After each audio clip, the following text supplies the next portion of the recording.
এবার বল হাতেও দেখা গেছে শান্তর ভেলকিবাজি। নিজের স্পেলের প্রথম বলেই মাঝ সাদাকাতের উইকেট নিয়ে উদযাপনে মেতে ওঠেন এই রাজশাহীর অধিনায়ক। বোলিং দেখে বোঝার উপায় নেই তিনি কোনো পার্ট টাইম বোলার। এক ওভারে মাত্র 1 রান খরচ করে দিয়েছেন 5টি ডট বল। ব্যাট হাতে রাজশাহীর ত্রাতা অধিনায়ক নাজমুল হোসেন শান্ত এবার দেখিয়ে দিলেন তিনি বল হাতেও কম যান না।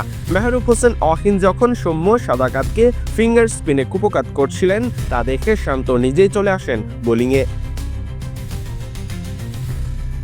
ক্রিজে যখন দুই বাঁহাতি ব্যাটার ডান হাতি স্পিনারের বিপক্ষে স্ট্রাগল করছেন তখন বাঁহাতি স্পিনার না এনে শান্ত নিজেই চলে আসেন বোলিং করতে।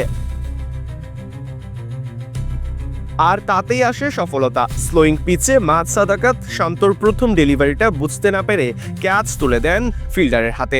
ব্যাটিং এবং অধিনায়কত্ব দিয়ে শান্ত টুর্নামেন্ট জুড়েই নজর কেড়েছিলেন আগেই, এবার বল হাতেও দেখালেন বিশ্বস্ততা।